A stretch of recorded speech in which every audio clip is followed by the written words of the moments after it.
menonton, jangan lupa like, subscribe, dan tekan tombol lonceng. Selamat menyaksikan. Jelang pelantikan pengurus pusat Paguyuban Sosial Marga Tionghoa Indonesia periode 2022-2026, digelar rapat koordinasi Wakil Ketua Umum PSMTI yang membawahi 4 bidang. Pertama, bidang digital dan teknologi informasi, kedua, bidang marga-marga, ketiga, bidang organisasi masyarakat Tionghoa, dan keempat, bidang hubungan luar negeri. Rapat dilangsungkan di Hotel Aston Kartika Grogol, Jakarta Barat, dan dipimpin oleh Koordinator Waketum untuk 4 bidang tersebut, yakni Martinus Joni Sugiarto. Rapat dihadiri oleh seluruh calon Waketum bersama tim, yaitu Wani Sabu, calon Waketum bidang teknologi, big data, dan IT, Untung Chandra, calon Waketum bidang marga-marga, Tirta Hadi Senjaya, calon Waketum bidang Ormas Tionghoa, dan Aswen, calon Waketum bidang hubungan luar negeri. Pada rapat koordinasi ini dilangsungkan rapat kecil pada masing-masing bidang untuk membahas program kerja yang dijalankan selama 4 tahun ke depan. Usai rapat per bidang, dilanjutkan dengan mempresentasikan program-program yang disepakati tersebut oleh setiap waketum. Program yang disepakati ini nantinya akan diajukan saat pelantikan pengurus besar PSMTI yang akan dilangsungkan pada 6 Juli 2022 mendatang di Hotel Intercontinental Pondok Indah, Jakarta Selatan. Rencananya setelah pelantikan, Ketua Umum PSMTI Willianto Tanta akan memimpin rapat membahas program yang diusulkan pada setiap bidang.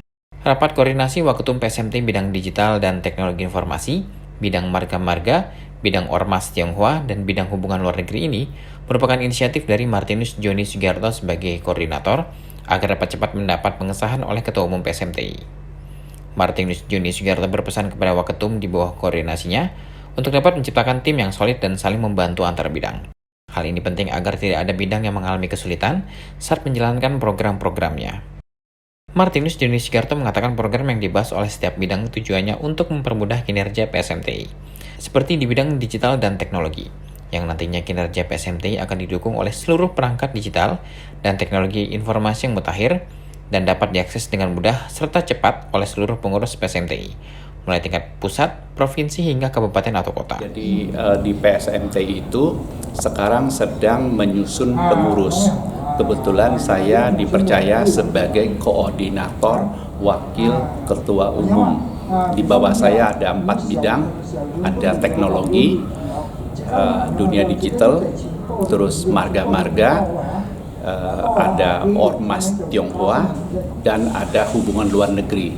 Nah, jadi ada 4 waketum di bawah saya, sehingga saya mengajak semuanya untuk rapat membuat program kerja. Sehingga setelah dilantik nanti, pada saat rapat, kita hanya minta pengesahan dari ketua umum dan pengurus pusat. Kalau sudah disahkan, kita sudah bisa langsung kerja. Jadi kita siapkan dulu dari sekarang. Itu akan ada pagi jam 9 sampai jam 1 itu adalah pelantikan. Setelah dilantik, jam 2-nya kita sampai sore itu adalah rapat program. Kita akan membahas program apa saja yang akan dikerjakan oleh masing-masing waketum.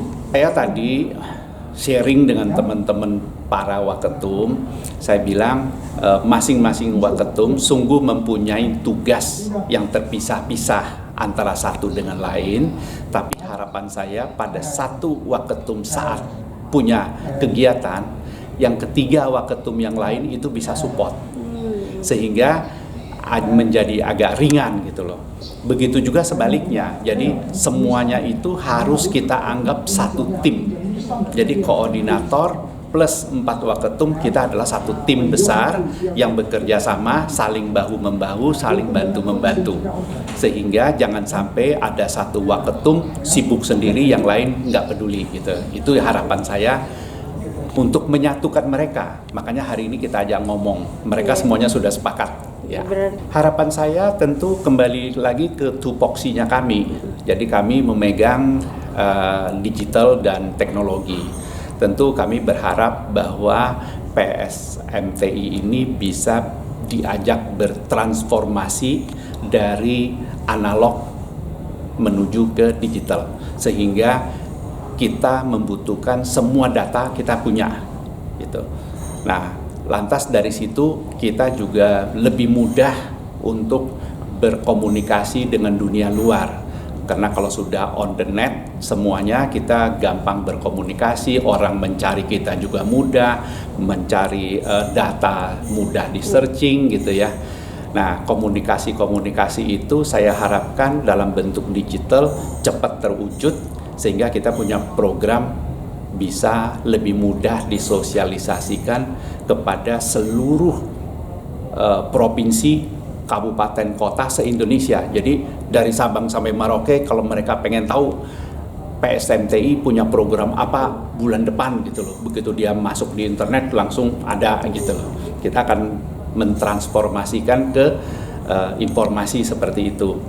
Nah, lantas kepada organisasi Tionghoa yang banyak di Indonesia, ada yang mengatakan 70, ada yang mengatakan 100, ada yang mengatakan ada 200 organisasi, ada yang mengatakan ada 500 organisasi.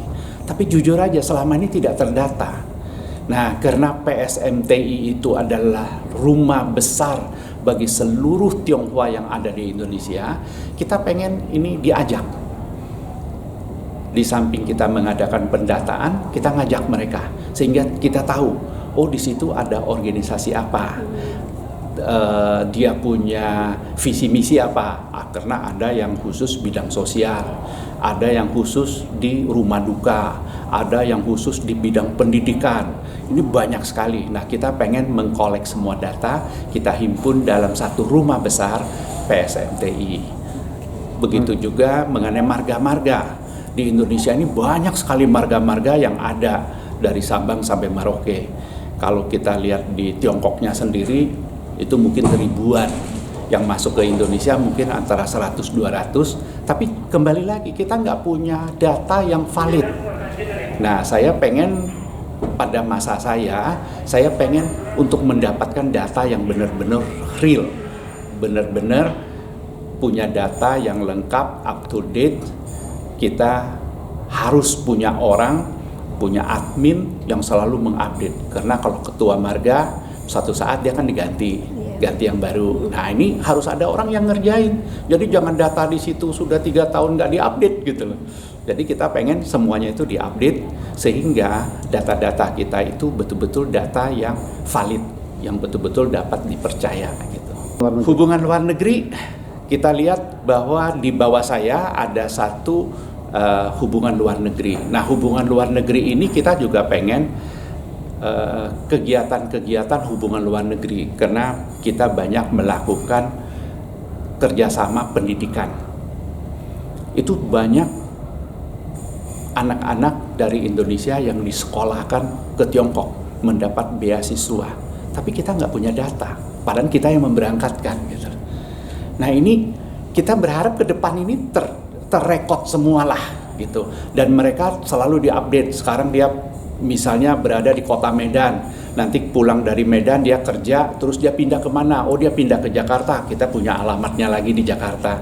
Setiap saat bisa di collect gitu ya, bisa diajak bergabung untuk mendorong lagi adik-adiknya untuk ayo belajar Mandarin, ayo kuliah, ambil kuliah ke Tiongkok.